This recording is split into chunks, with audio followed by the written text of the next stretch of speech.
ইমাম সাহেব একটু দোয়াটা করবেন আর এই জাতীয় নির্বাচনের তফসিল তো ঘোষণা হয়ে গেছে। এখন চিন্তা ভাবনা করতেছি যে জাতীয় নির্বাচন যেহেতু জাতীয় নির্বাচন হবে তো ইউনিয়ন নির্বাচন, তো এবার ইনশাল্লাহ এলাকা সমাধান আমি জামাগো চেয়ারম্যানই করবো আশা করাটা করছি।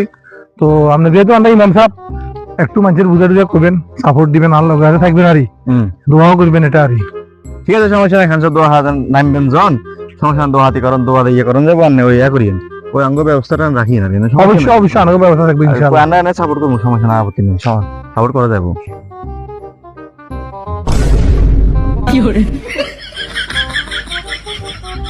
ইমাম সাহেব হ্যাঁ খান আমি একটা জিনিস খেয়াল করছি, আমার কি পরিমাণ আমার ভক্তি শ্রদ্ধা করে।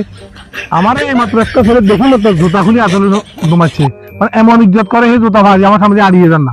তাহলে আমি চিন্তা কি চিন্তা ভাবনা করেন, ইয়া নেরে দেখি সম্মানে হলাই না, ইয়া হলাইছে মূলত আন্নে দেখি হলাইছে, আমি দেখি লালাইছে করতে পারবেন নি, আন্নে দেখি হলাইছে। আন্না যদি কেল্লা বাদে রুই একে যাবেন ভোট খুঁজলে সামনে অঙ্গ গেলাম ভোট খুঁজবে লাই, আনা তো ভোট খুঁজি ভোট হরে ভোট ইলেকশন করেন লাস্টে দিয়ে টিয়া খায় ইলেকশন তো সরি যান করি ইল্লে হলাইছে।